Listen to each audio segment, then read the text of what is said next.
Welcome to Alexandria, a commercial hub.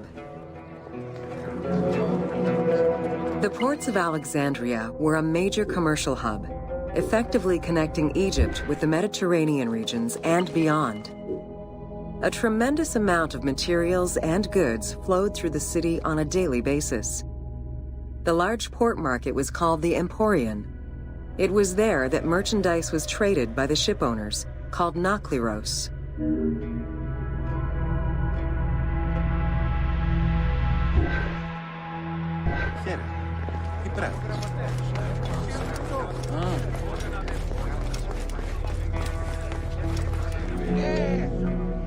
Food and other artisan work streamed out of Egypt. Ceramics, glass, golden rings, and minted coinage. The local potters, using traditional Egyptian techniques, competed with those from abroad, and the textile industry flourished. What Egypt did not produce itself was acquired through trade, using local resources such as wheat and papyrus. Most sought after was pine wood from Syria, iron and marble from the Greek islands, gold from Spain, and exotic fruits from Europe. All this commercial activity contributed to the already decadent wealth of the city.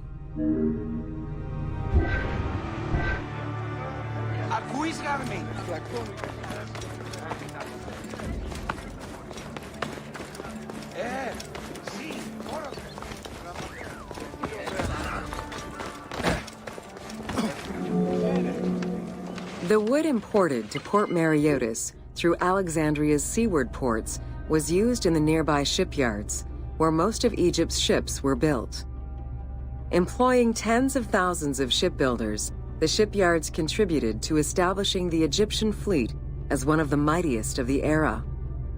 Any wood not used in shipbuilding was further disseminated through Egypt for various purposes.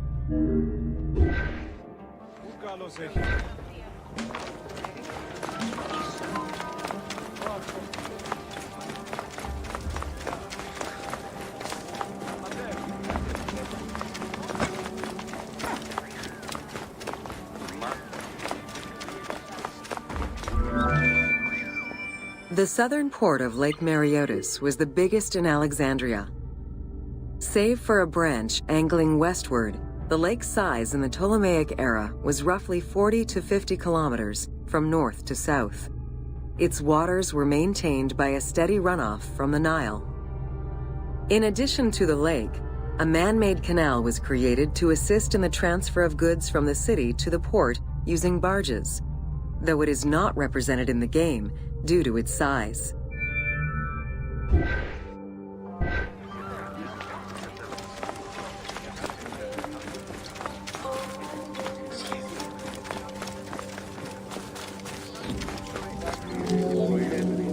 Banking was one of the most distinctive innovations brought by the Greeks to Egypt. The centerpiece of Alexandria's wealth was the royal systematization of taxes on almost everything. Basic items such as salt, oil, beer, wheat, and linen were heavily taxed. As a result, the royal treasury of Alexandria was able to ensure the economic stability of most of the administrative areas of Egypt.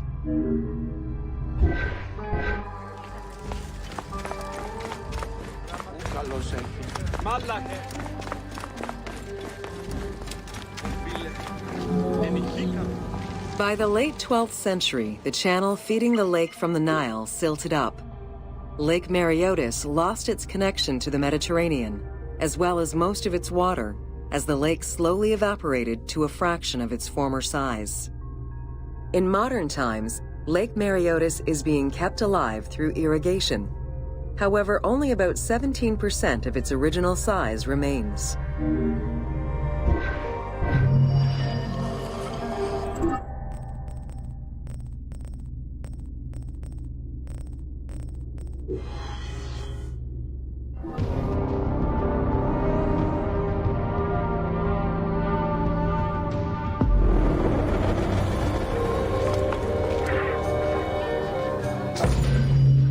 Welcome to Alexandria, City of Celebration. Like most Greek cities, Alexandria offered multiple forms of entertainment. Most were related to cults, religious practices, and the festivities surrounding those practices. Among those festivities, the most important ones were the dynastic celebrations, instituted in honor of the deified Ptolemaic kings and queens. These celebrations could go on for many days and included sacrifices, offerings, processions, and public banquets.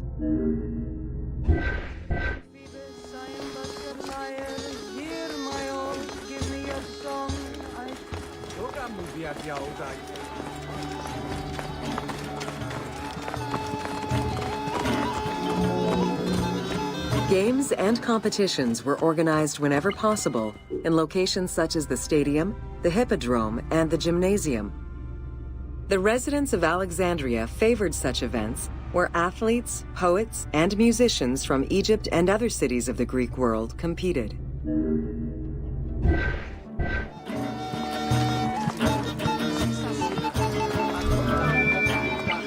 Like all good Greek cities, Alexandria had a theater. The architecture of this structure is Roman in style. This is because the team duplicated a theater from Cyrene. Roman theaters were usually semicircular and built from scratch on a flat area with structures designed to enhance oration.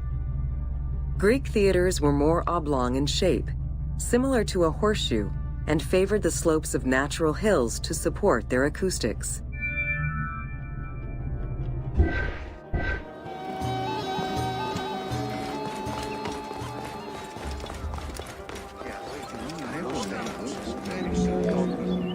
At the theater, one could witness the plays of contemporary comic and tragic authors. The play you are witnessing below is Menander's Dyskolos, more commonly known as The Grouch, a late and popular entry in the Greek comedies.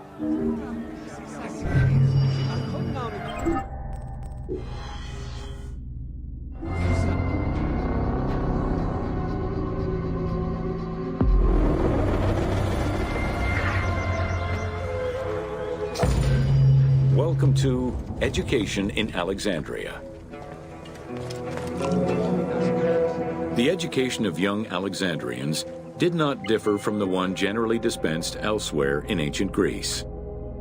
At the age of 7, the child was taken in charge by a tutor, who then became responsible for instilling an elementary education as well as good moral principles.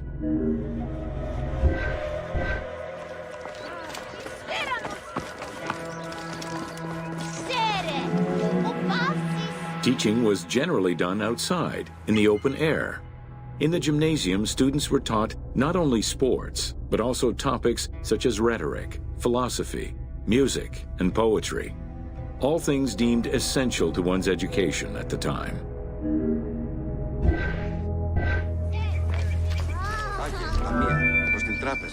Here, both girls and boys are shown attending a class given by one of the rhetoricians of the era. The team made the choice to show both genders attending class within the context of the game world. Even though it is historically inaccurate, the team felt it was not necessary to prioritize historical sexism over inclusive gameplay.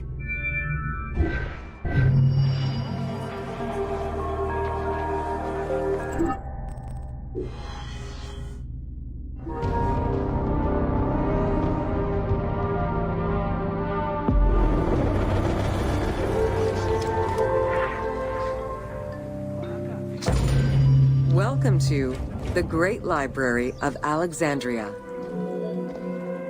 Near the district of royal palaces and within the Mouseion was the most famous library of all antiquity. The Library of Alexandria was built to house all of human knowledge. At its pinnacle, the library was believed to contain over 700,000 parchments.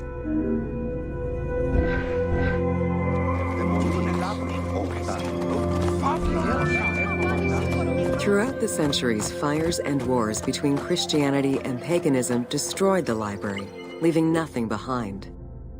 The loss of the building, and more importantly, its vast collection, is immeasurable.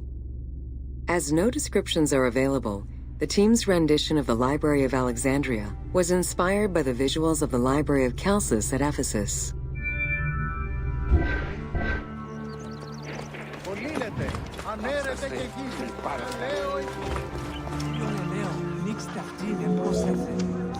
While much of the collection was purchased at the government's expense, the library also obtained books through other means. Any books owned by travelers coming through the city were seized to be copied for the library. The copy would then be returned to the owner and the original entered into the library's collection.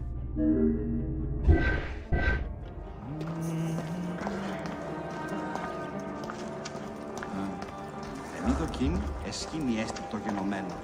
Πώς έγραψαν τούτον άνθρωπο στην της πράγμαση. Το γεγονός αυτός εκείνη λέξη. Alexandria offered unrivaled intellectual and cultural attractions. Eminent scholars from Athens, Rhodes, and other Greek centers traveled to the city to learn and engage with other free thinkers. Both the Mouseion and the library were at the center of groundbreaking ideas and creative expression.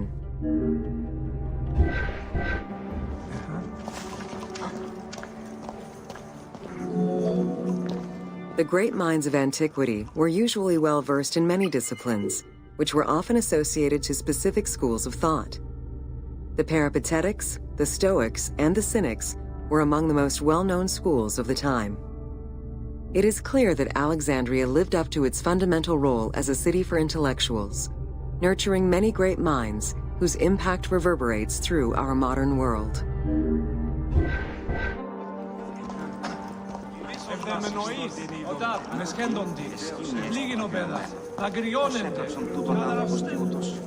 Hypatia of Alexandria was a Greek mathematician, philosopher, astronomer, and inventor. Though born in Greece, she eventually migrated to Alexandria, like many great minds of the time. It is there that she became the head of the Neoplatonist school of Alexandria.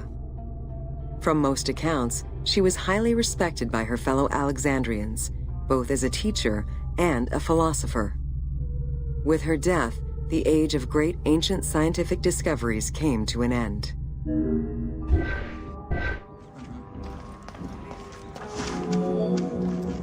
Callimachus was born in Cyrene and educated in Athens.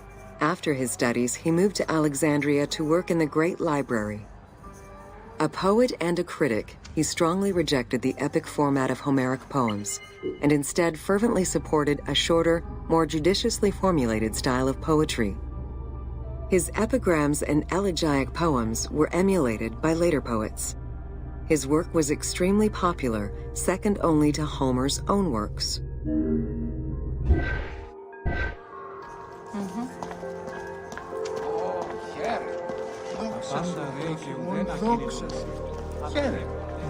Χαίρον ειδών σε.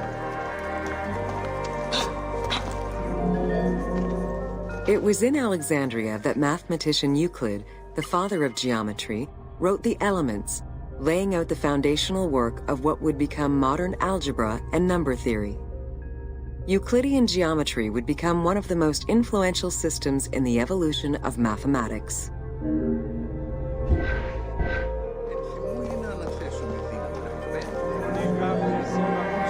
How do you calculate the circumference of the Earth? With a camel, 2 sticks, and shadows cast by the sun. This is what Eratosthenes of Cyrene described in his principal work, Geography, while he was director of the Great Library of Alexandria. He is credited for the invention of the armillary sphere around 250 BCE.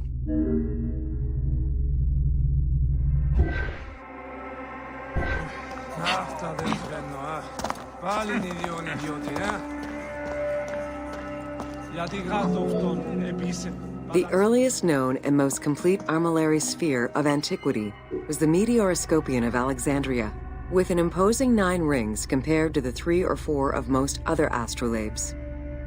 Known as the zodiac krikatoi amongst the Greeks, the Meteoroscopion was used to determine the location of celestial bodies around the Earth. Every self-respecting astronomer of antiquity would have sought to use this tool to better understand the celestial movements.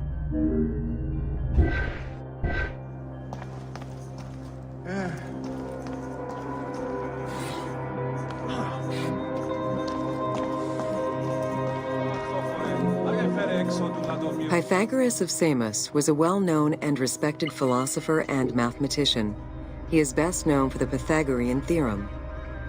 However, there is proof that the theorem existed in Babylonia and India long before Pythagoras was born, casting some doubts as to who exactly originated the theorem.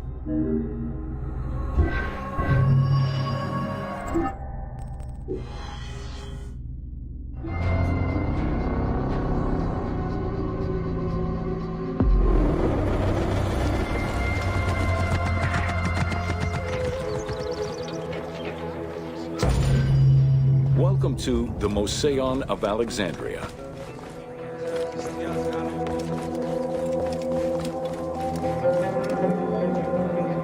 The Mouseion was a sector of the city commissioned by Ptolemy I to rival Athens Academy as an institute of intellectual pursuit. Dedicated to the 9 inspiring muses, the Mouseion became a great center for philosophical and scientific enlightenment. It welcomed scholars from many kingdoms, inviting them to share knowledge in literature, science, and geography.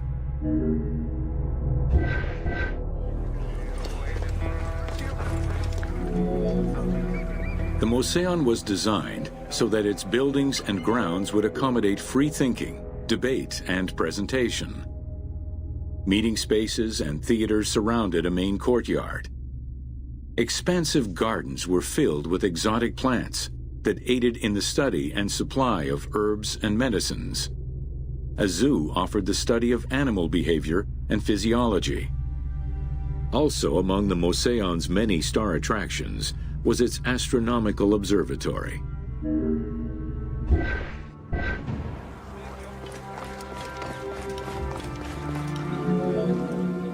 Herophilus was a physician who lived most of his life in Alexandria. He was able to perform the dissection of human cadavers on a large scale due to the permissiveness of the city in such matters. Among many other discoveries, he learned that the brain was central to the human nervous system. He also extensively mapped the blood system and measured the pulse with the aid of a water clock. It is reported that in his thirst to understand human anatomy, he performed 600 vivisections on live prisoners.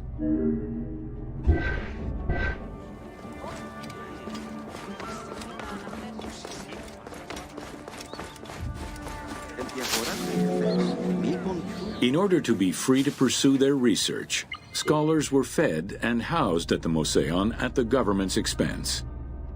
This freedom provided Alexandria's scholars a meeting space for intellectual pursuits and a haven for spiritual peace.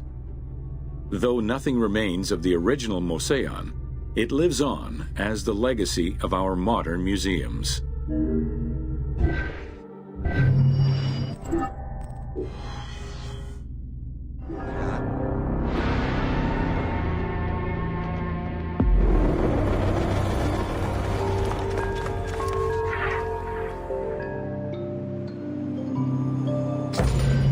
Welcome to the Serapeum of Alexandria.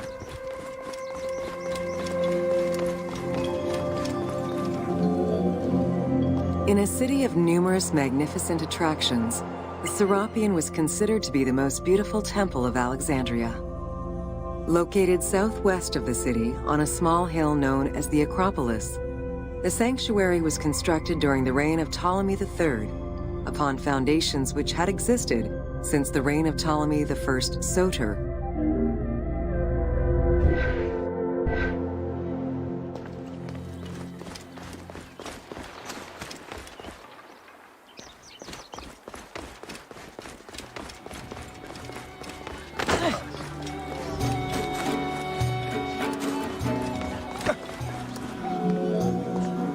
Visitors of the Serapeum climbed 100 steps to reach the courtyard. Libraries were installed in the porticos surrounding the square building, with its roof and columns adorned with gold and gilded bronze. Pharaohs were generous to the temple, as were several Roman emperors after Egypt's conquest. An inner temple housed the statue of Serapis, dedicated to healing the sick.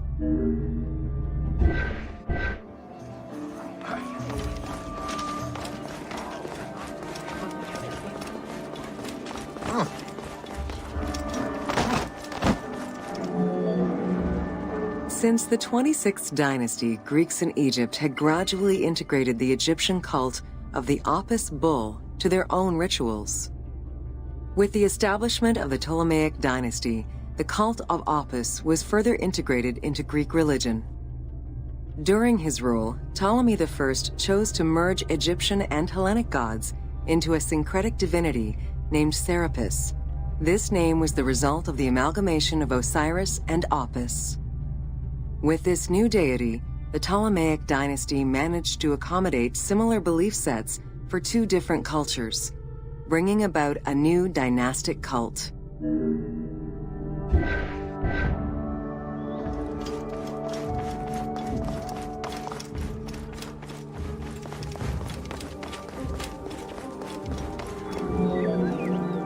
Serapis was also associated to other deities, including Asclepius, a Greek god of healing. It is possible that, as with the Serapis Temple of Canopus, the sick would visit this sanctuary, sleeping there overnight in the hopes of being healed within its hallowed halls.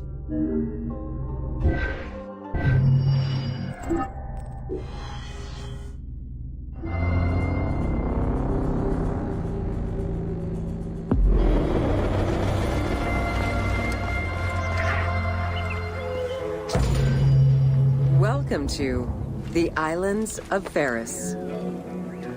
The Heptastadion was a bridge-like causeway connecting the island of Pharos to mainland Alexandria.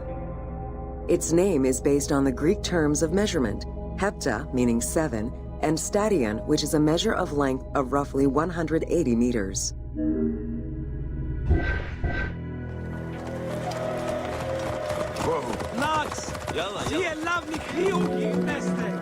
Since its construction would separate the Grand Port to the east and the port of Eunostos to the west, it was designed with channels at each end. These openings allowed passage from one port to the other.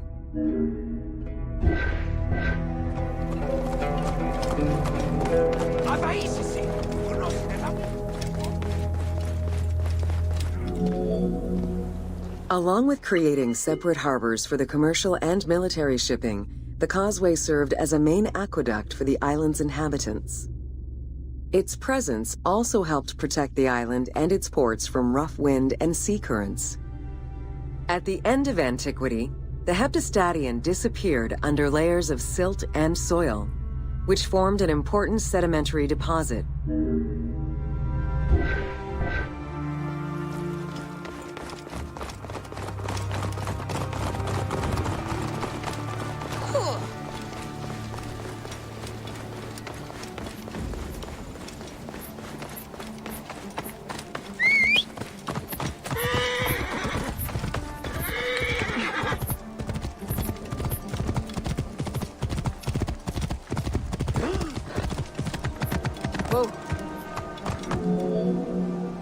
While the Serapeum was the most celebrated of the temples in Alexandria, many other temples were built within the city. Most of these structures have been completely erased over time, and there is no way to discern how many existed. However, research of ancient papyri offer tantalizing hints as to the possible location of at least some of the temples.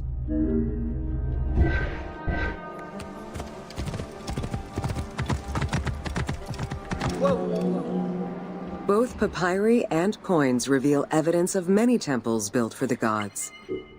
Poseidon, the god of the sea, likely had an edifice in his honor west of this island, as well as on the mainland. This temple next to you is dedicated to Isis Pharia, the divine protector of the lighthouse. This location hosted annual celebrations in the month of April, known as the Sacrum Pharia, in connection to the lighthouse. In her incarnation as Isis Fortuna, the goddess carries a rudder and a cornucopia, both symbols of good luck for navigators.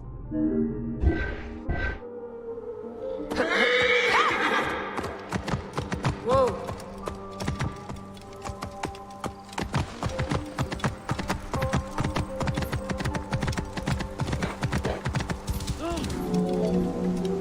Considered one of the 7 wonders of the ancient world, the Lighthouse of Alexandria was a source of great pride for the inhabitants of the city. Construction began under Ptolemy I's reign and lasted 15 years. It was completed during his son's rule. Once completed, the lighthouse was dedicated to the gods for the salvation of those who sail the sea.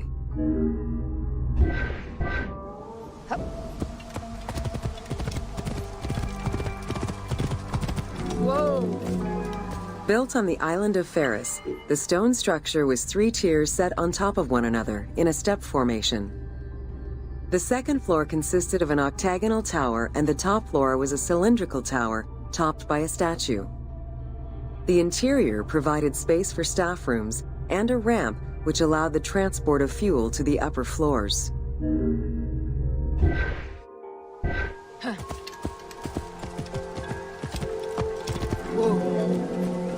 Essential to safe navigation through the rifts and shallow waters, the Pharos was a functioning lighthouse with a beam reportedly visible 50 kilometers away. It's unclear what kind of fuel was used or how much. Any other details of how the light worked remain a mystery. Whoa! For several centuries, the Pharos was one of the highest monuments ever built by man. It measured roughly 110 meters in height, compared to the Pyramid of Giza, which was around 140 meters tall. Gradually, the structure was eroded by earthquakes and then completely destroyed in 1480 CE, when a fort was built over it. Archaeological excavations on the seabed have uncovered many blocks from the ancient building.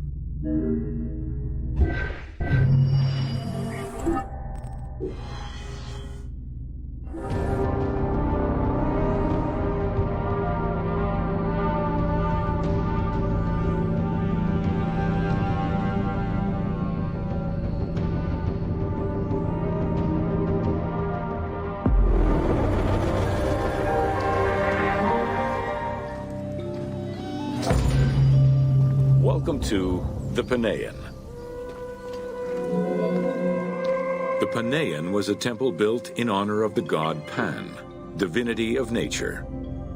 This Greek god, often represented as a half-man, half-goat, with a beard, horns, and goat's hooves, was considered the protector of shepherds and herds.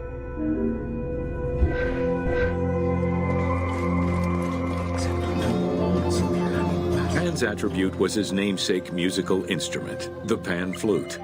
His temples were usually located in caves and on high mountains, and were frequented by shepherds. It is likely that Mediterranean cults adopted the imagery of Pan to symbolize the Christian devil.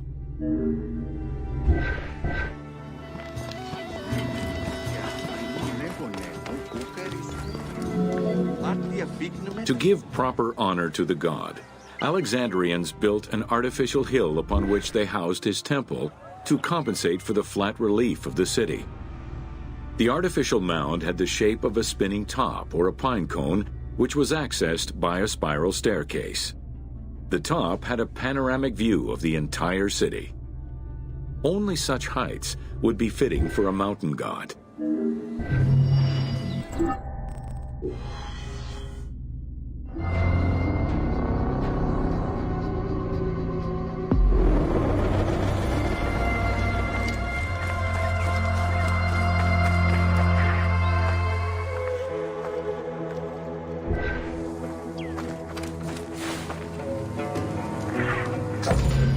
Welcome to the Hippodrome of Alexandria.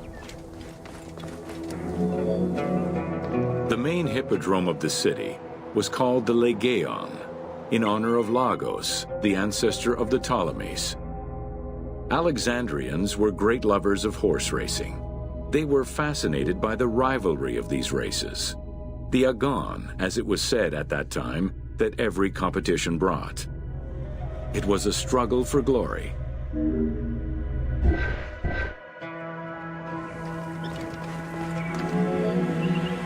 The most important chariot race was the Tethrypon.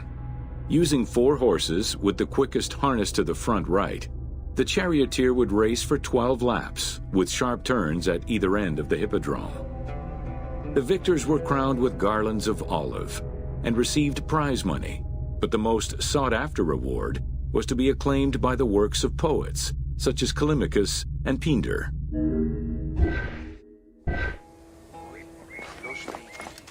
Sarapion.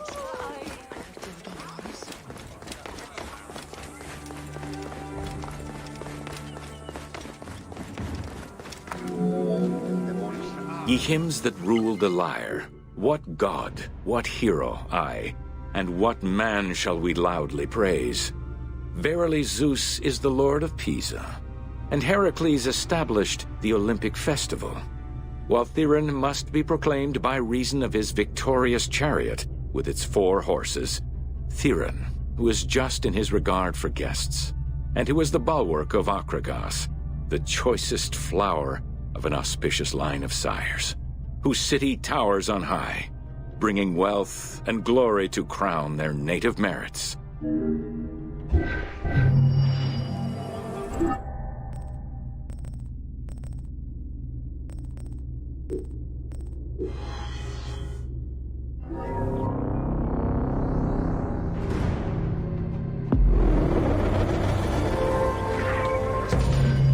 Welcome to the major regions of Egypt.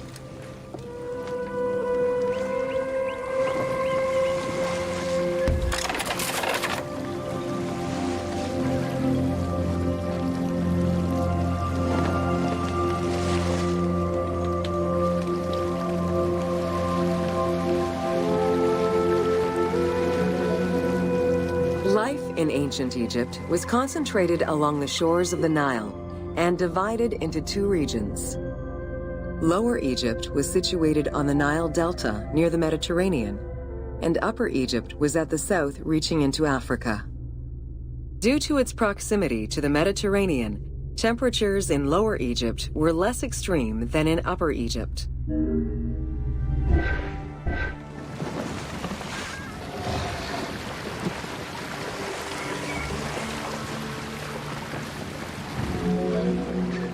Until 3100 BCE and the unification of Egypt, each region had its own pharaoh and crown.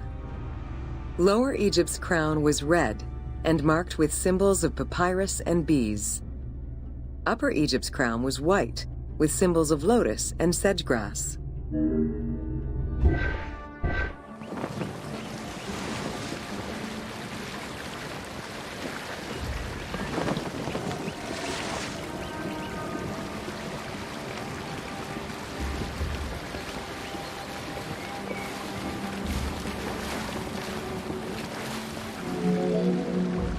Both regions had competing major cities, most notably Memphis in Lower Egypt and Thebes in Upper Egypt. There were different religious cults in both regions, each worshipping their own major gods.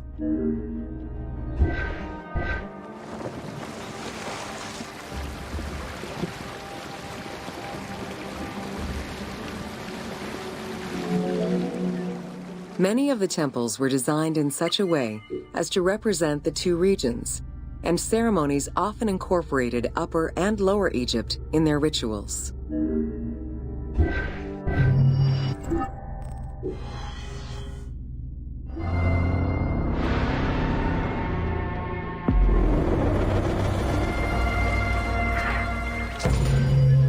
Welcome to Bringer of Life, the River Nile.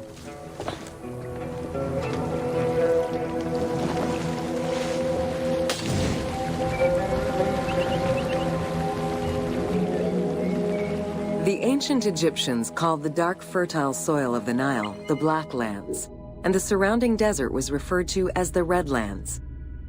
The dramatic difference of productive land opposed to barren desert had a deep influence on cultural ideology, mythology, and religion.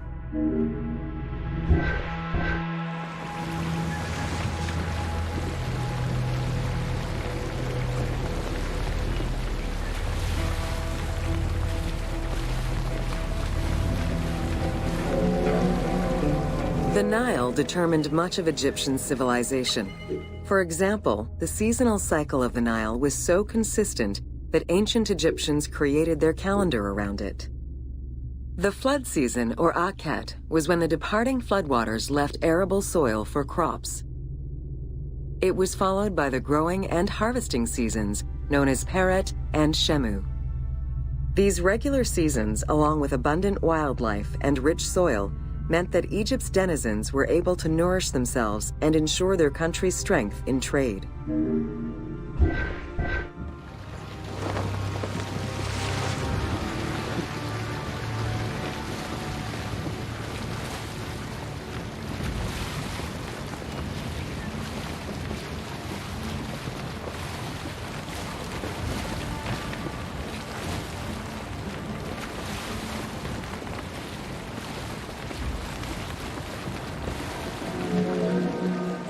The River Nile, flowing from the south to the north, neatly traversed through both Upper and Lower Egypt. All of Egypt's major cities were built along this narrow ribbon of life. Protected by mountain ranges and deserts which acted as natural barriers to enemies, and sustained by the Nile's plants and wildlife, Egyptian civilization enjoyed economic and cultural prosperity for over 4,000 years.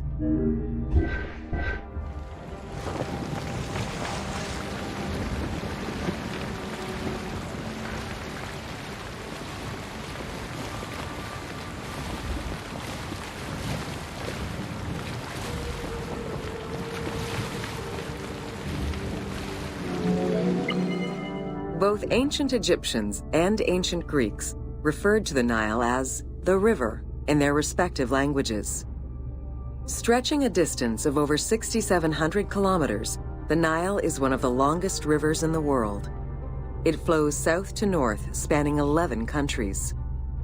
The River Nile originates in the region of the Great Subequatorial Lakes, including one of the largest in the world, Lake Victoria near Tanzania.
The river flows through African equatorial forests, swamps, volcanic lands, steppes, and deserts, splitting apart for a while and picking up various sediments from each region and carrying them all the way to Egypt.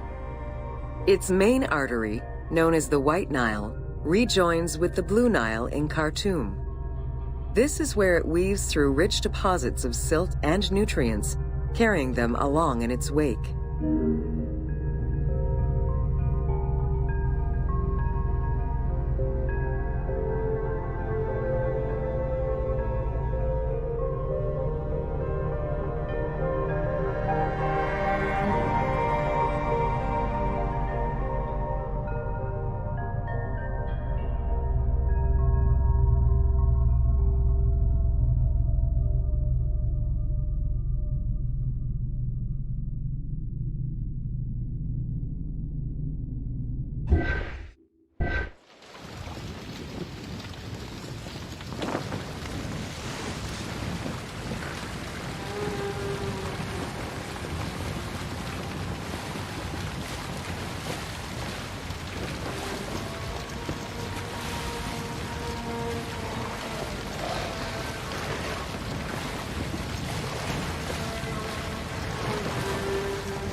The Nile crosses 6 cataracts from the south to the north, creating natural obstacles between the various sections of the river.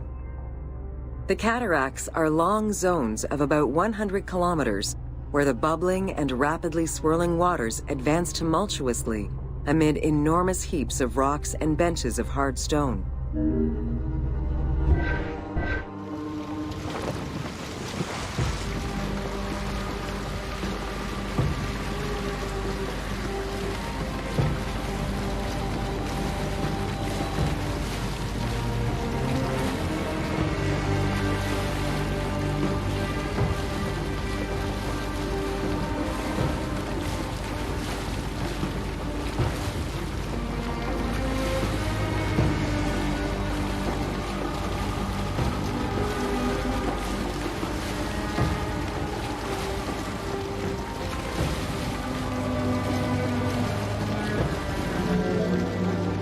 It is after crossing Nubia and the First Cataract that the river officially returns to Egypt in Aswan. There are still 1,000 kilometers before it reaches Cairo and the Delta, bringing life to those living on its shores before it eventually empties into the Mediterranean Sea.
Ancient Egyptian irrigation and water use was centered around the Nile. However, they also had access to streams and rivers, as well as several large lakes. The Delta, situated at the north end of the Nile, also known as Lower Egypt, is a large irrigated area where the river splits into several tributaries.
The Delta had several major brackish coastal lakes, bodies of water separated from the sea by thin strips of land. A mix of deep to shallow waters, salt swamps, and sand plains, these lakes were refuge to a wealth of species, as well as water and land plants. The occasional bandit could also be found sheltering within the denser reeds, waiting for the unwary traveler.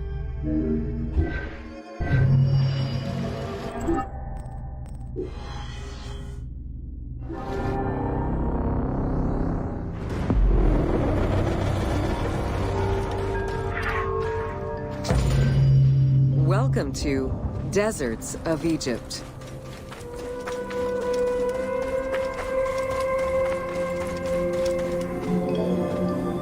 Reaching out on either side of the lush Nile are the harsh, arid Western Desert and the mountainous Eastern Desert. They cover nearly 94% of Egypt. Each of these parent deserts have their own microclimate and contain several smaller deserts with a distinctive fauna and flora. Whale fossils were discovered within the depths of the Sahara. Known as the Valley of the Whales, this location is evidence of the seas which once covered the area.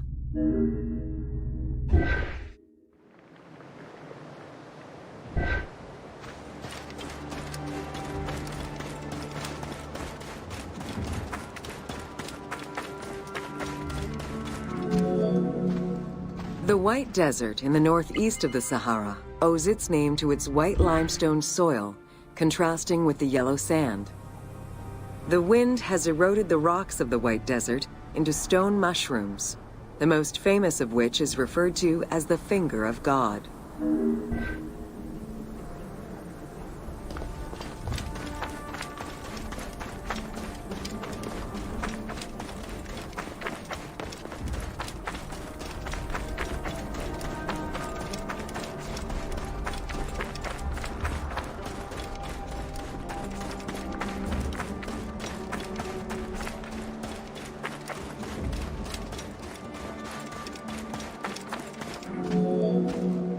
The Great Sand Sea is a large unbroken desert that reaches out through western Egypt and eastern Libya.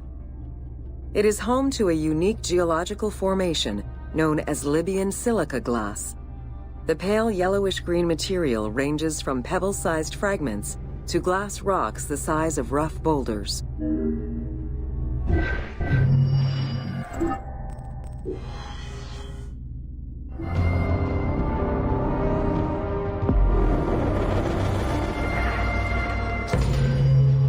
Welcome to the Qattara Depression. The Qattara Depression is located in the northwest part of Egypt. Reaching 18,000 square kilometers, the basin is 133 meters below sea level and covered with salt. It is the second lowest point in Africa, after the Afar Depression.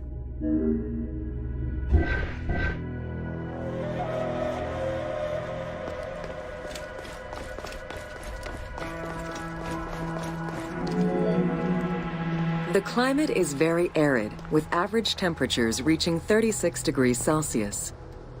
The famous Siwa Oasis is located on the protected southwestern region. Today, the Qattara Depression is utilized for oil exploration.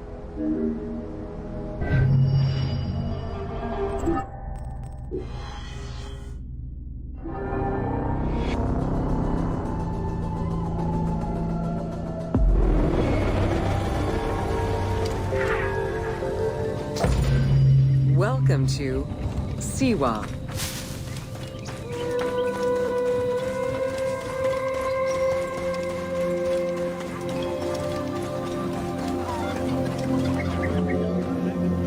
The Siwa Oasis is in the western desert of Egypt. Geographically, the Siwan Oasis is located in a depression 20 meters below sea level. Its natural springs and warm climate aided in the bountiful production of date trees. Though clearly influenced to some degree by Egyptian and African culture, the area's isolation resulted in a unique society and language. While they worshipped the same deities, Siwan temple architecture differed from traditional Egyptian temples.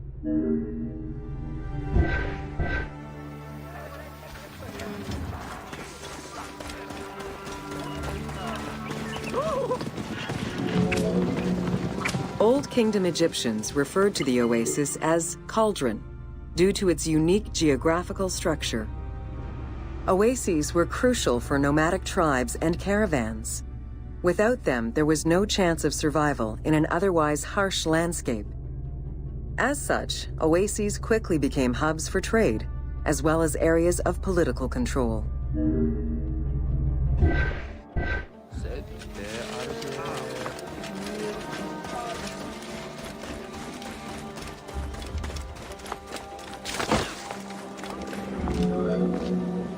Because of the dry climate, there is very little rainfall to sustain the oases. Instead, underground rivers flood the natural basins. Since many oases have a north-south orientation parallel to the Nile, Some geologists suggest they were once tributaries of the mighty river. There is evidence that ancient Egyptians attempted to create some oases.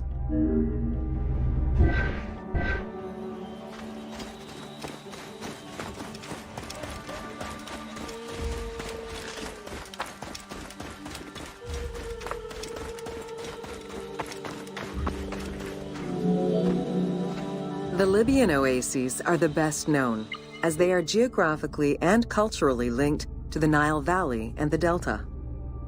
These western oases have a distinct geology from the other regions of Egypt. The most famous and important oases are Karga, Dakhla, Farafra, Baharia, and Siwa.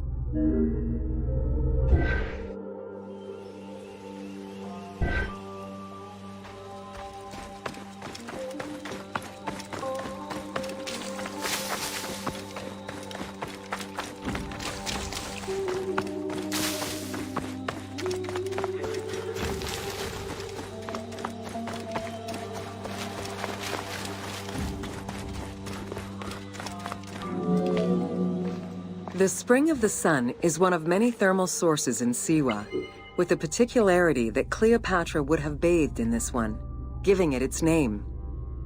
The presence of the source beneath was attested already by Herodotus during the 5th century BCE, when the oasis was called Amuneion by the Greeks of Cyrene.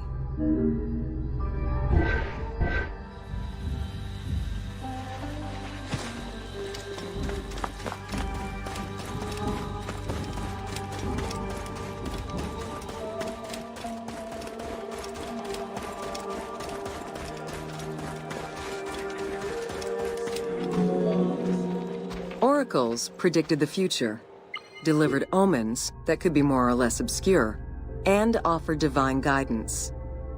The Siwan Oracle was considered one of the 3 greatest of the ancient world, alongside the oracles of Delphi and Dodoni.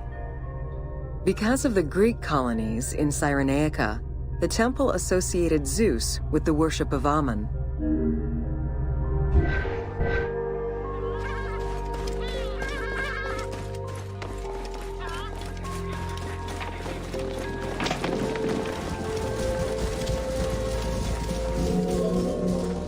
It is no wonder that Alexander the Great made the perilous journey to Siwa in order to consult the oracle, emulating the actions of mythical heroes such as Hercules and Perseus.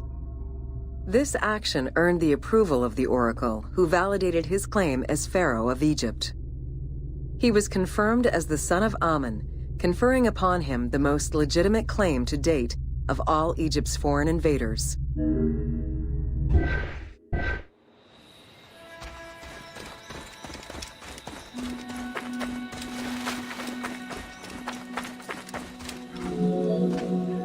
The powerful and the rich would send gifts or travel great distances in order to ensure their good fortune by gaining the blessing of the Oracle of Siwa. Every successful blessing only increased the soothsayer's prestige. Runner Eubotus, a famous citizen of Cyrene, consulted the oracle in order to know if he would win the 93rd Olympic Games race in 408 BCE. He did, enhancing the standing of the Siwan Oracle in the process.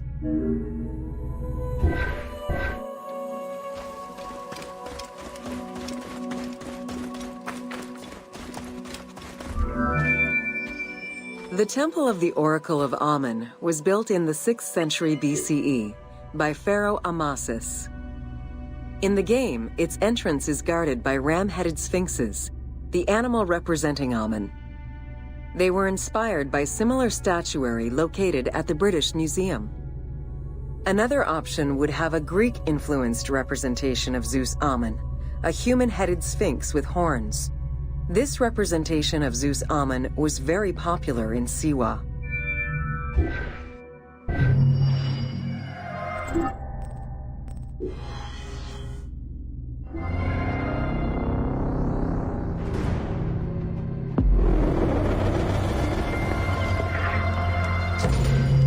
Welcome to the Fayum.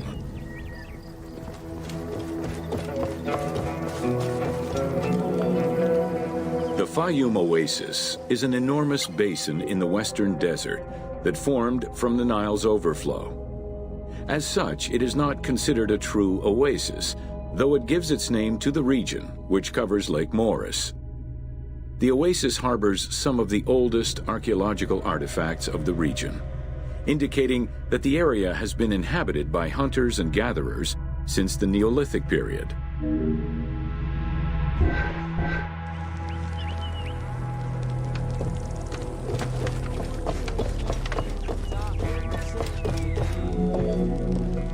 The Fayum Oasis drains into Lake Moeris, which was a large freshwater lake, but at some time became a saltwater lake. In the 12th dynasty, ancient Egyptians redirected the water flow with a dam and dug a supply canal using the lake as their reservoir. Irrigation enabled them to continue growing crops of figs, grapes, and olives year-round.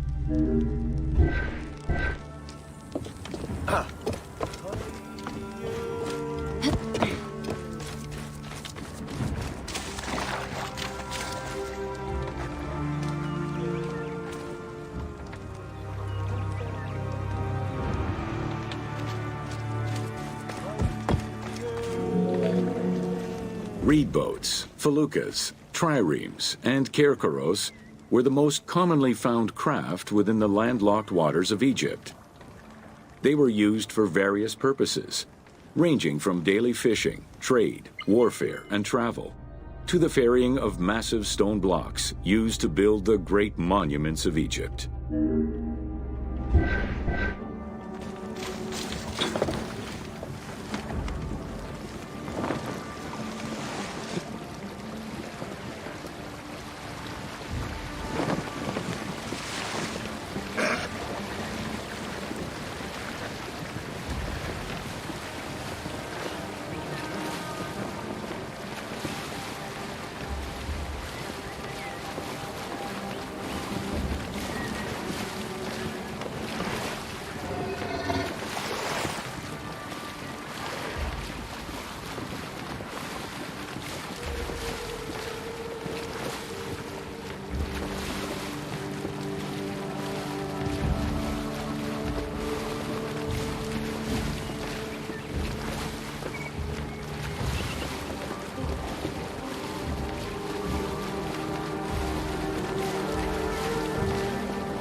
The most impressive pyramids of ancient Egypt date from the Old Kingdom and can be found on the sites of Giza, Saqqara, and Dashur. However, one particularly famous pyramid of the time is located elsewhere. During the Middle Kingdom, some pharaohs chose the Fayum as their final resting place. One such ruler was Amenemhat III. His pyramid left a mark on the imagination of antique chroniclers. They referred to it as the Labyrinth, mostly due to the vast mortuary temple complex at the foot of the pyramid. Herodotus mentioned that he had visited 12 courts and over 3,000 of its chambers. But he was also well known for being prone to hyperbole.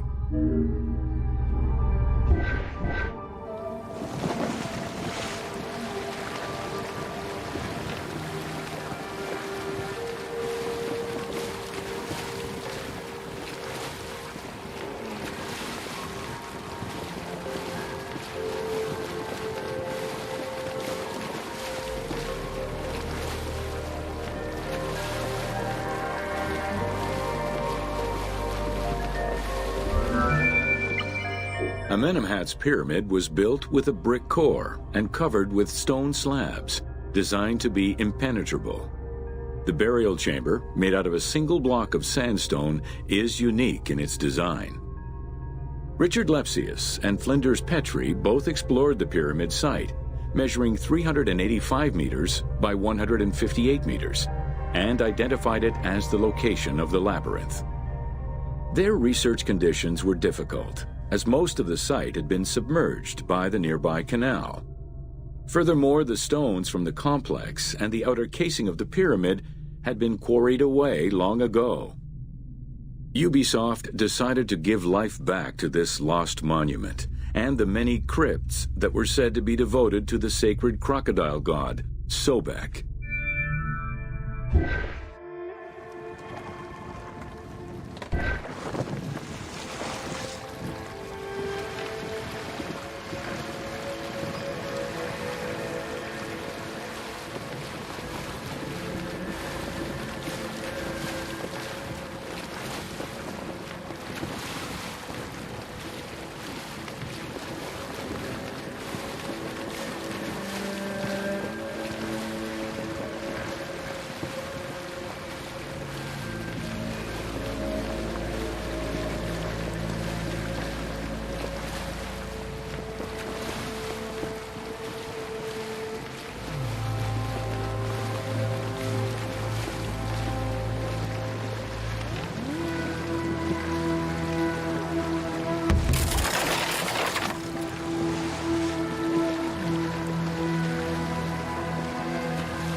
Founded during the 5th dynasty, the site was popular during the 12th dynasty under the name of Shedet. During the Ptolemaic era, the metropolis was named Crocodilopolis by the Greeks, in honor of the crocodile god Sobek. During the Greco-Roman era, the Cleruks, soldiers of the Ptolemies, settled there after their military service and expanded the irrigation systems. Irrigation and water distribution tripled the arable land and turned the city into a lush and rich area. 27,000 inhabitants lived in its precinct at its height. The city's location was strategic in controlling the many small waterways connecting to the main canal, and thus the Nile.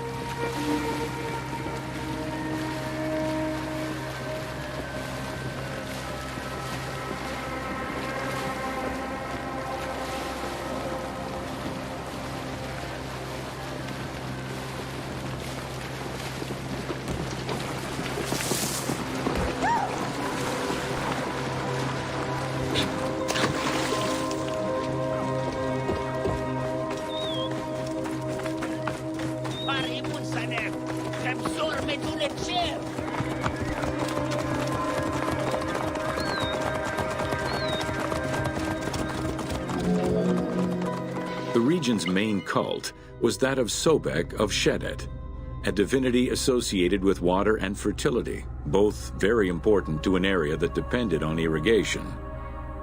Many local villages had the title Town of Sobek added to their official designations. During festivals, ancient Egyptians recited hymns to Sobek, asking for his divine intervention. Greek settlers and later Romans would help the Temple of Sobek's economy to flourish by adopting the local embalming mortuary rites. Their sarcophagi were beautifully painted and adorned with amazingly realistic portraits.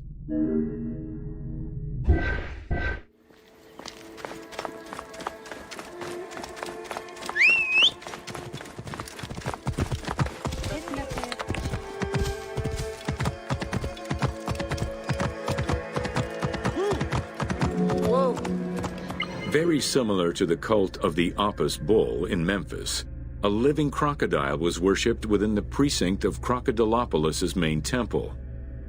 Known as Sobek to the Egyptians and Sukkos to the Greeks, it was reported by Strabo that priests fed it with meat, wine, and honeyed milk. They covered its body with jewels and gold. After its death, it was embalmed and placed within the crocodile's grotto, alongside thousands of other mummified crocodiles.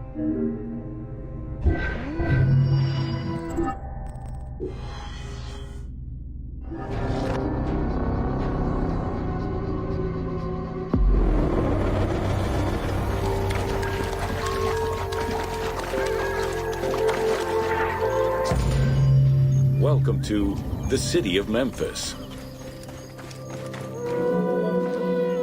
Throughout all ancient Egyptian periods, cities had one thing in common. They were situated along the Nile's shores. Cities were often designated for government or for worship. Major cities had several temples dedicated to numerous gods and goddesses. Egyptians referred to the organization of their cities as a sepat, or later on by the Persian term nome. There were 20 sepat in Lower Egypt and 22 in Upper Egypt. The capital city of ancient Egypt changed many times over the periods.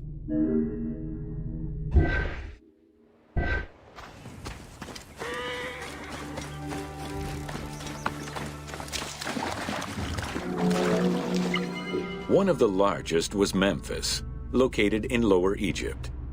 It was a key center for religious temples, including their most important deity, Ptah, god of creation. Thebes, located in Upper Egypt, competed with Memphis and featured as both a political and a religious center. Two important temples, Luxor and Karnak, were built there. A minor capital of the Saite dynasty was the city of Sais. This was the last native Egyptian capital of Egypt.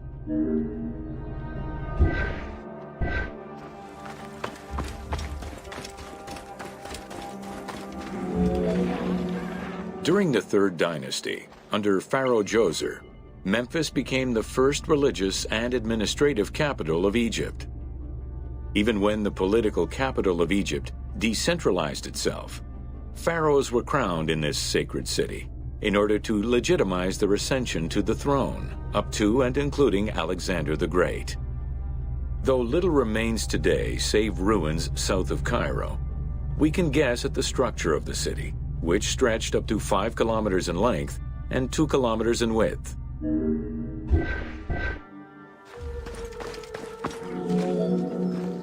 Memphis was also referred to as the City with the 100 Doors, or the White Walls. These names were in reference to the wall which surrounded the city.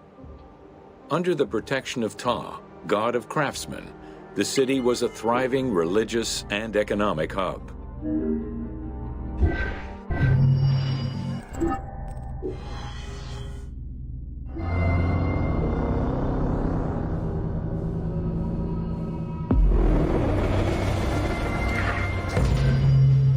Welcome to Rediscovering Egypt. In the 19th century, the increased intensity of tourism and excavations, as well as the outflow of antiquities to other countries, threatened Egypt's archaeological heritage. Egyptians took part in this destruction by ransacking sites for artifacts to sell, quarrying stones from ancient monuments, and removing sebak, ancient mud bricks, to reuse for their own purposes.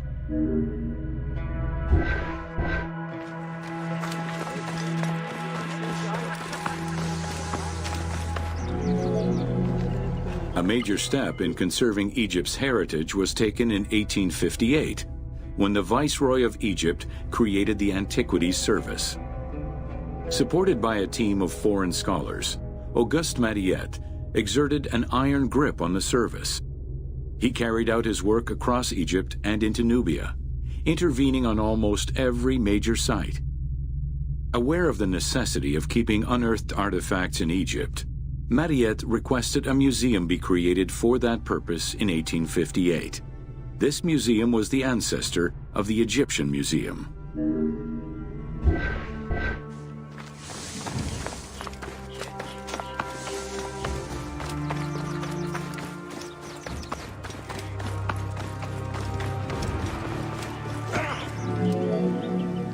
Gaston Maspero, Mariette's successor, expanded and reorganized the Antiquities Service and instigated laws regulating the export of artifacts. French scholars ran the service until it passed into Egyptian hands in the 1950s. As of the mid-19th century, Egyptology was fast becoming a recognized discipline within both private institutions and learned societies.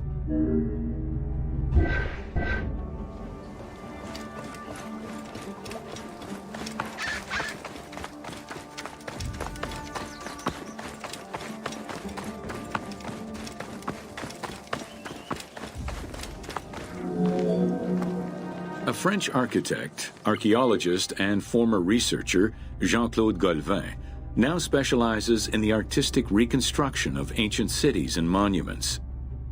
To date, he has created more than 800 drawings, which include 3 volumes focusing on the reconstitution of ancient Egypt. His work is exquisitely detailed and can be found in books and museums around the world.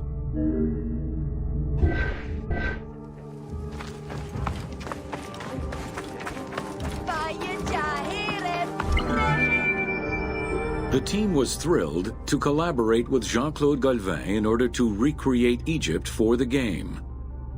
In the 19 exclusive watercolors he created for the team, Golvin used scientific data as the base and then extrapolated to provide a full interpretation of various locations and monuments in ancient Egypt. Both early sketches and fully rendered images were then used by the team as references while building the world of Assassin's Creed Origins.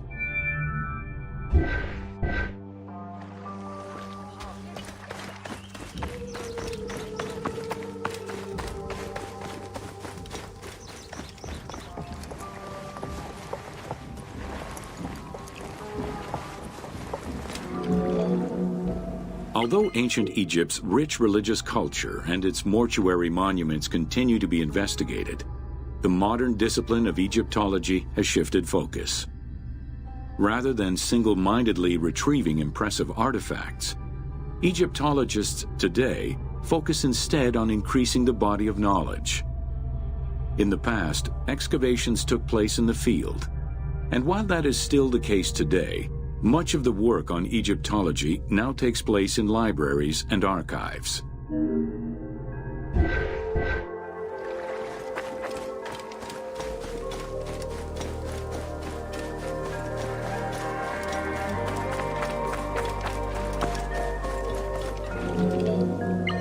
Today, archaeology in Egypt relies on an interdisciplinary approach, where traditional Egyptologists are helped by a wide spectrum of scientists from other disciplines and new, non-invasive techniques. GPS data, satellite imaging, and ground-penetrating radar allow archaeologists to gain a sense of what lies underneath the ground before excavating.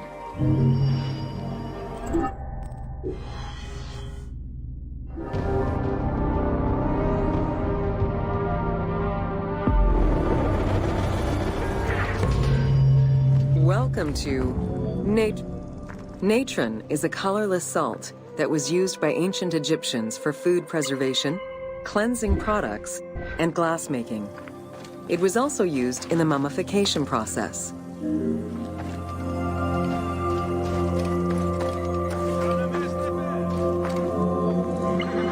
Natron is a colorless salt that was used by ancient Egyptians for food preservation.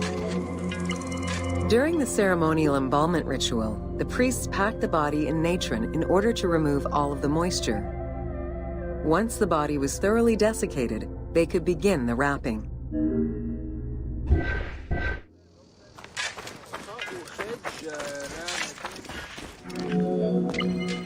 Natron was mined in Wadi Natron. The main mining methods involved either cutting slices out of the lake bed when it was dry, or raking through mineral-saturated water to gather the mineral salts during the floods.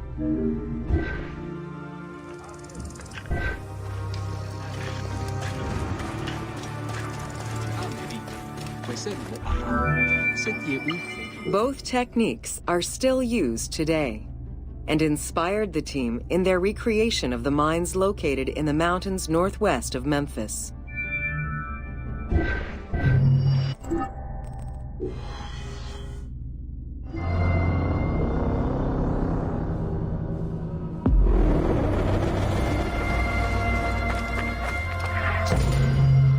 Welcome to Fauna of Ancient Egypt.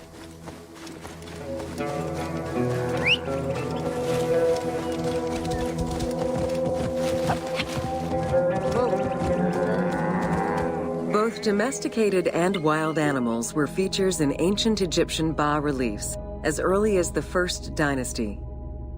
While the variety of wildlife served as a reliable food source, it also influenced both culture and mythology.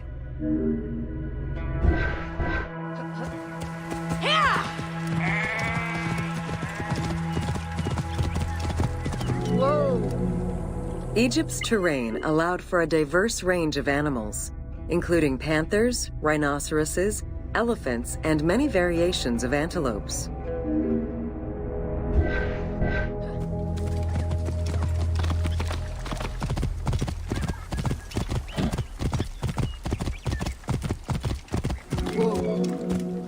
The Nile was home to many species of fish, along with hippopotami and crocodiles.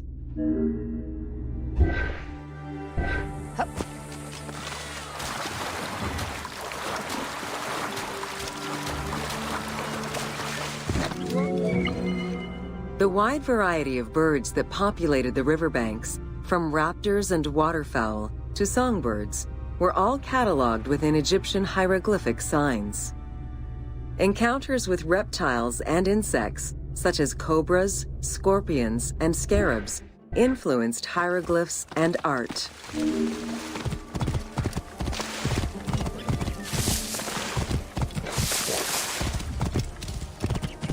Whoa!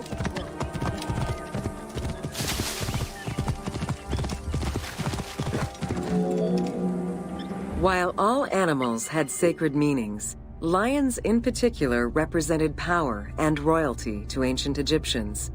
They were so prized by pharaohs that they were hunted to extinction within Egypt.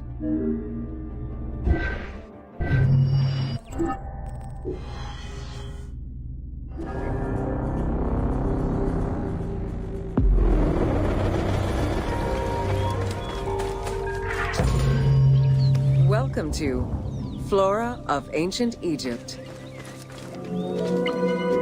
The climate and unique geography of the Nile Delta offered a wide variety of plant species.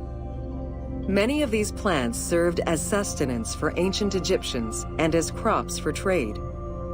The Nile's consistent seasons allowed Egypt to sustain itself for centuries.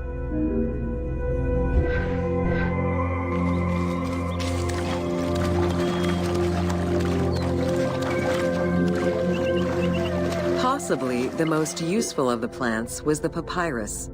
This tall sedge plant grew in abundance along the water's edge of the Nile. Commonly known for its use as paper, the ancient Egyptians found many other functions for it, including rope, sandals, and mats. Papyriform boats made from the plant are seen in paintings and reliefs, and were used in ritualistic ceremonies. There were many types of trees along the River Nile, such as the date palm, carob, and tamarisk. The earliest fruit tree cultivated was the fig tree, followed by apple, pomegranate, and eventually olive trees during the era of the New Kingdom. Mango cultivation was the result of a late import from Asia during the Middle Ages.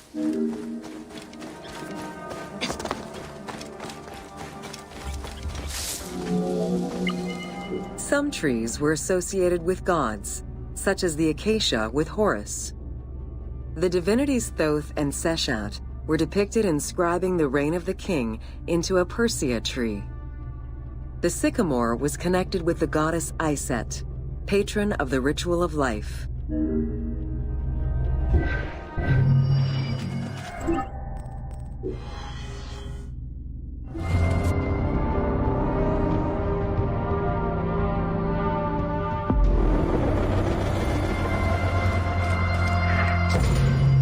Welcome to Ancient Egyptian Hieroglyphs.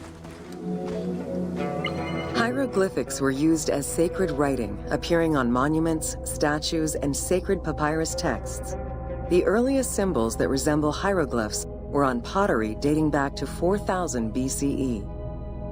This stylized form of signs and drawings was the only writing used from its ancient origins to the end of pharaonic history. Ancient Egyptians referred to hieroglyphs as the writing of the gods.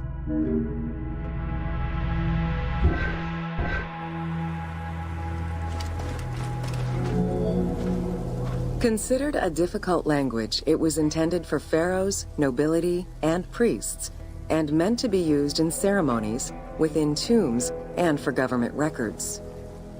Since few Egyptians were able to read the ancient hieroglyphs, the mythological aura around the language was persistent, even in their own culture.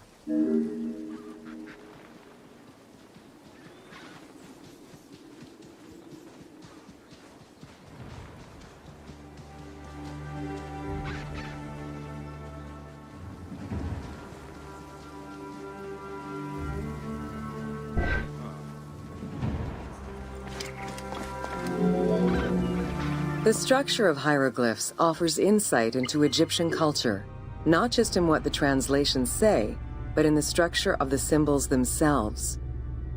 They were found on tomb walls, on sarcophagi, on statues, and on pottery, and were meticulously recorded in countless ancient papyri.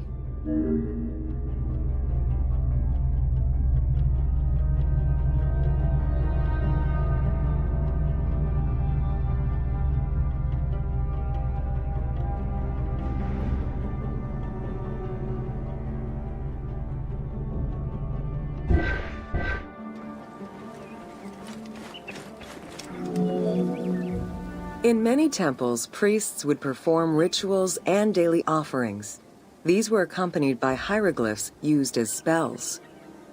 In tomb paintings, the hieroglyphs are represented with formulas to recite. These spoken words were meant to be spells which would allow the deceased to benefit from the offerings for all eternity.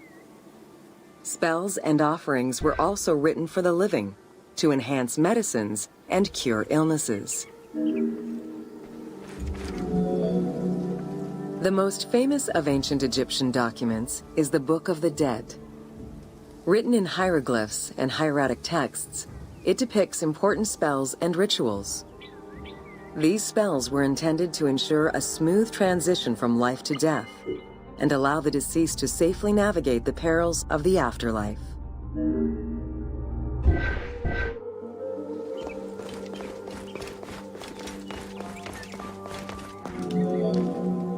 Even after it was deciphered, the reading of hieroglyphs remained difficult at times due to the many directions in which they can be read.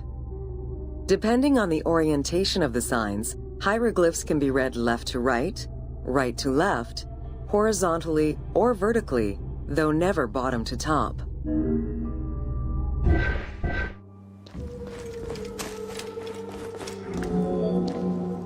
A clue on which way to read is to first notice which direction the figurative signs are facing. If a pictogram is looking to the right, then the reader is meant to start from the right and read towards the figure. Column text on a papyrus begins from the right, then goes top to bottom for each column.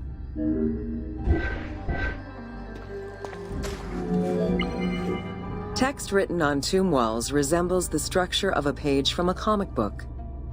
The text can be placed in front, behind, or above the character, and its symbols look in the same direction as the character. Another clue is that the name of a god or hieroglyphs meaning gods or kings are always written before the descriptive text.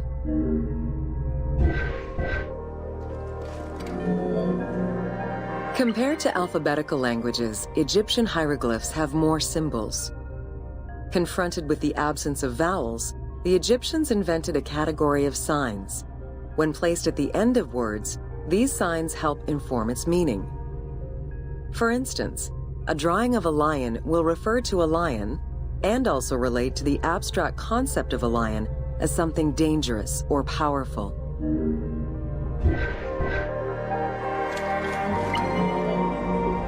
Middle Egyptian hieroglyphs contained a little more than 700 signs. By the end of the Greco-Roman period, there were 10,000 signs. Egyptologist Sir Alan Gardner created a list classifying common hieroglyphic signs and their variants.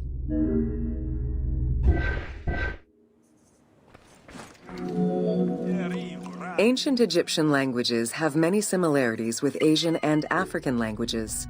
They have evolved in similar ways to the various forms of written Egyptian. These languages belong to the Hamito-Semitic group.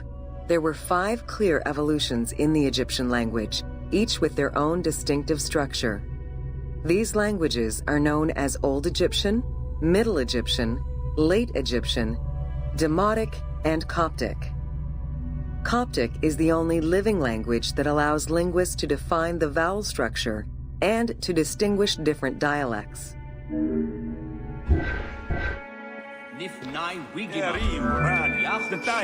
While hieroglyphs and hieratic script give us an idea as to how the ancient Egyptian language was structured and written, the way it was spoken is still up for debate.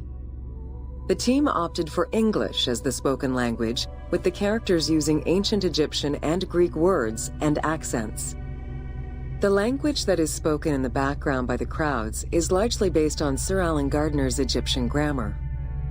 To help resurrect a dead language, we consulted Egyptologists and dialogue coaches to establish our target sound and cast actors with Arabic, Hebraic, and African backgrounds to bring the game to life.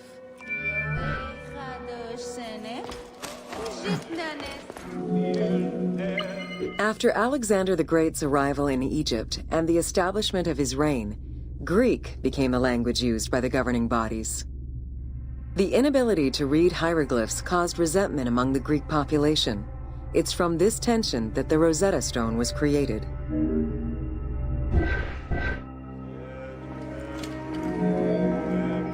The spread of Christianity ended pharaonic culture and resulted in the destruction of its pagan monuments. This also marked the end of hieroglyphic writing and understanding.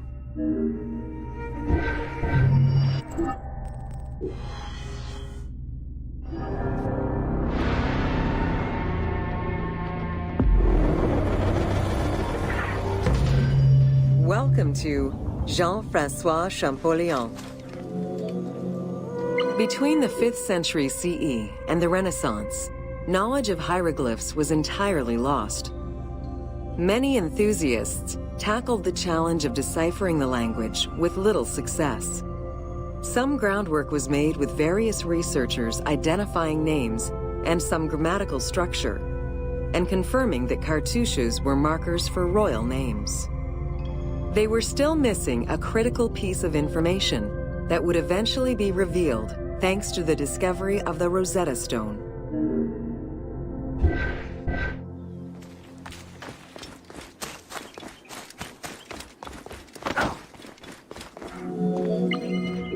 The Rosetta Stone was found in 1799 by Bouchard, a soldier in Napoleon's army. The stela dates from 196 BCE, written in ancient Egyptian and Greek with 3 scripts: hieroglyphics, Demotic, and Greek alphabet. Following the defeat of Napoleon Bonaparte in 1801, the English took possession of the stone.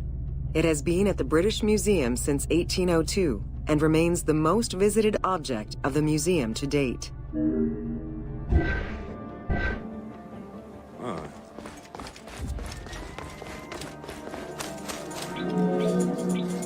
The first translation was of the Greek section only in 1803. It detailed a decree of Pharaoh Ptolemy V, reminding the citizens that their pharaoh had led Egypt to prosperity. It was fully translated 20 years after by Jean-François Champollion, who was working with a facsimile.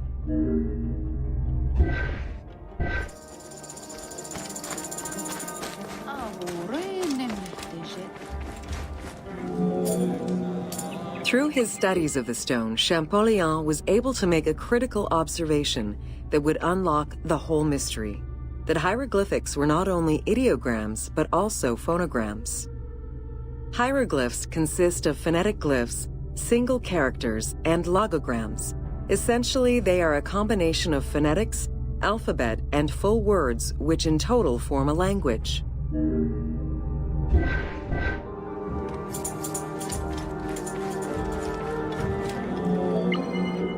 While studying the stone, Champollion realized that there was a difference in the number of hieroglyphic characters in relation to the number of Greek characters for the same word. This led him to believe that hieroglyphs must have phonetic characteristics. This was the first step to unlocking the Rosetta Stone's secrets.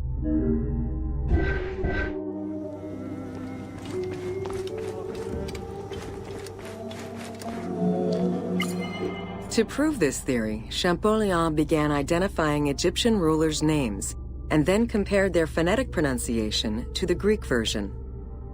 For example, Cheops had been the Greek name given by ancient chroniclers to the owner of the Great Pyramid, Khufu.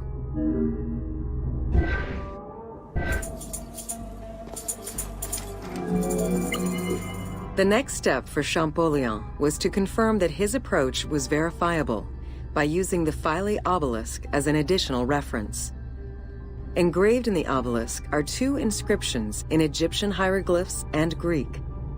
Once he confirmed the names of Ptolemy and Cleopatra within these texts and confirmed the same phonetic patterns as on the Rosetta Stone, Champollion knew he was on the right track.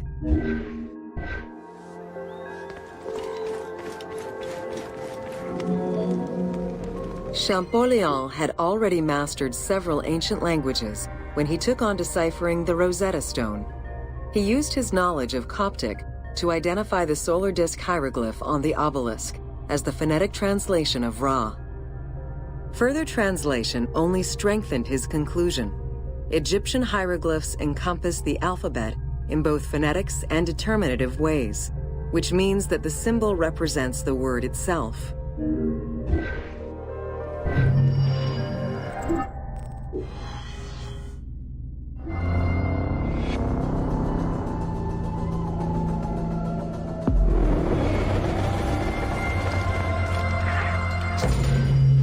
Welcome to Cyrene. Cyrenaica stretches across the coast of northwest Africa. It was known as Pentapolis in antiquity, a reference to the 5 main cities that formed the Greek colonies. Built on a lush plateau of the Green Mountains, in what is present-day Libya, a colony of Greek settlers formed the city of Cyrene in 630 BCE. Cyrene's population quickly grew, spreading out across the terraces of the plateau, making it the first and largest of the 5 colonies.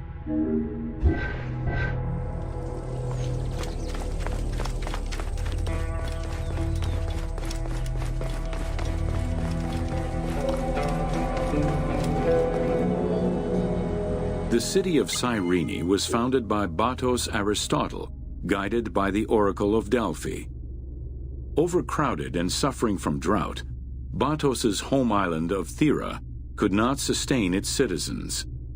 Batos consulted the oracle, who told them to journey to the North African coast in search of arable land. A series of kings reigned over the city in the first 2 centuries. However, rebellion eventually ended the monarchy, and henceforth the city was governed by the aristocracy.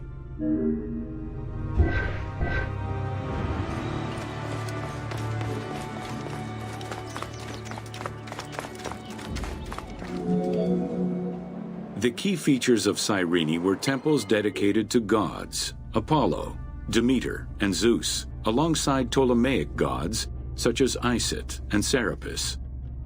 A large agora defined the city's center, and on the western edge, the famed Acropolis was built. A fortification wall was added around the harbor at the end of the 2nd century CE. As the city grew, more buildings were constructed beyond the walls.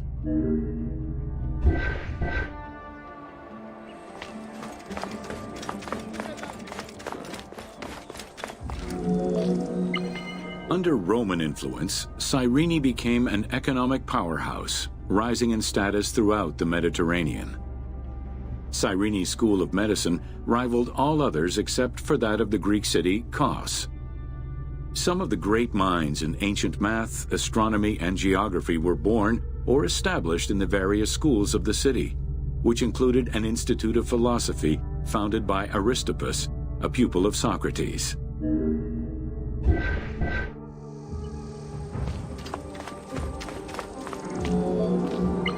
From 115 to 117 CE, there was a revolt in the Jewish quarter that greatly damaged the city of Cyrene. Over time, a succession of battles, poor management of its silphium crop, and earthquakes eventually took their toll on the city. It was completely abandoned in 365 CE.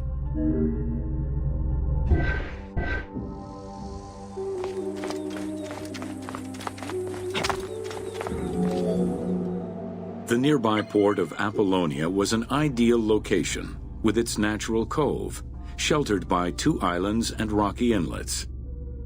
Along with a lighthouse, the port was later equipped with quays and warehouses to accommodate the increased shipping traffic.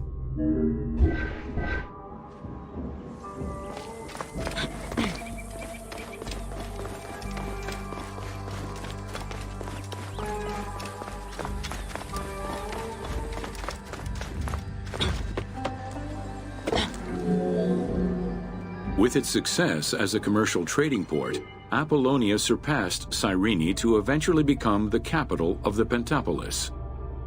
A number of earthquakes gradually shifted the city, causing many of its original structures to sink.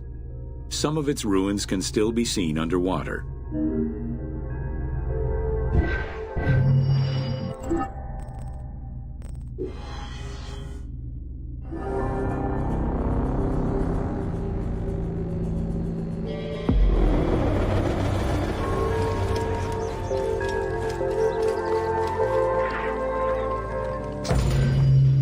Welcome to the Agora and Thermal Baths.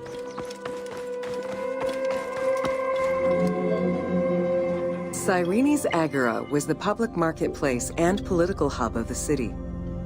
Its central courtyard was open to the sky, while market stalls and shops ran along the sides, some neatly tucked away under long-roofed colonnades. As in other Greek cities, the Agora included a central hearth, known as a Prytaneum. This place served as Cyrene's official embassy where guests were welcomed to the city.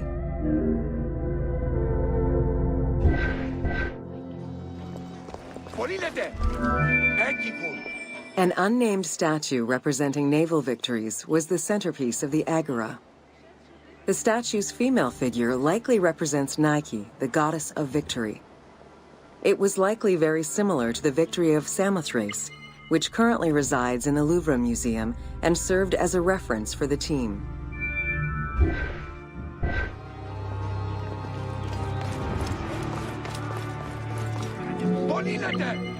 The Cyrene Agora also displayed many temples and monuments celebrating its founding king, Batos, and the city gods. There were 2 altars associated with the Temple of Apollo, and a marble statue base dedicated to the goddess Libya.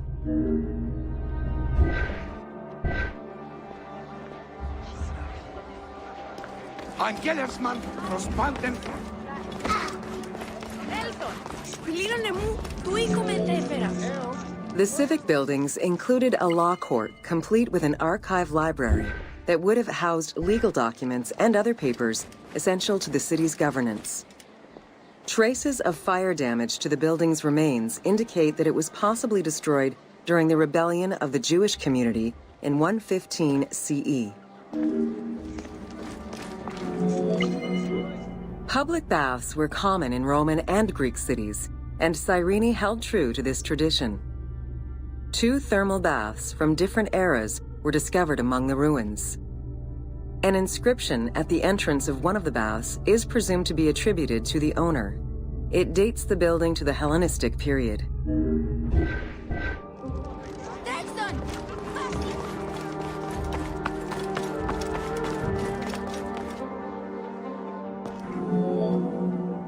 Mosaics were originally created for practical reasons, the need to waterproof floors.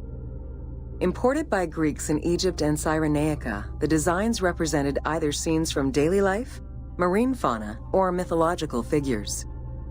In addition to traditional Greek motifs, they also integrated concepts specific to Egyptian culture, such as the Nelumbo. The best examples of mosaics recovered to date, however, come from Alexandria.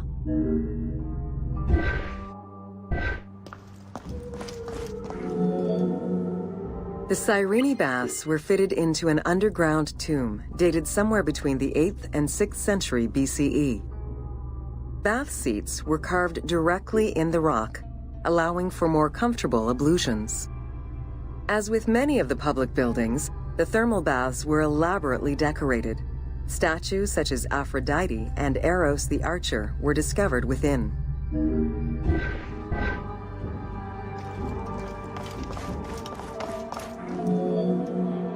The Frigidarium, a pool of cold water, was the first room visitors entered.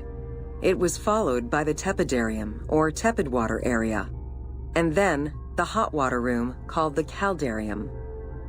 Water for the thermal baths was sourced from a natural spring. Burning stones were deposited into the water to create steam as required. The flowing water of the spring ended in a cistern and fountain referred to as the Aqua Augusta. Later Roman baths were built under Emperor Trajan and then restored under Hadrian. After the earthquake of 365 CE, they were replaced by baths of Byzantine design, with stones from the old thermal baths used in the reconstruction. The team relied on documentation describing the baths built under Trajan in order to create the location available in the game.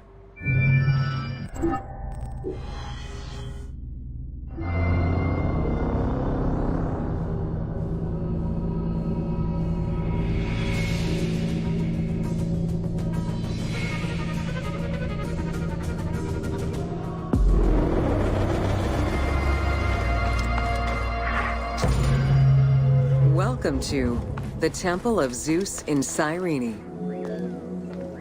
Facing east towards the rising sun stands the temple dedicated to the cult of Zeus.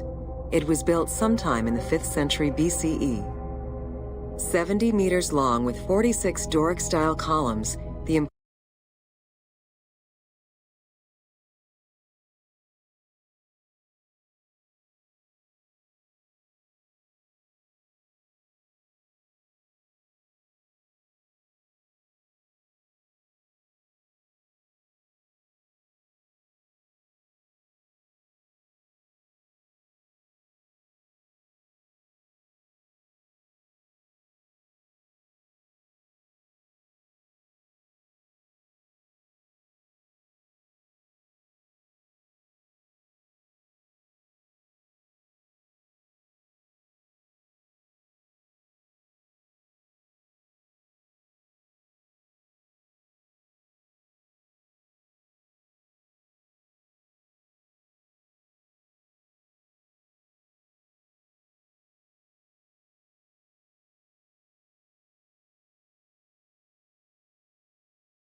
opposing structure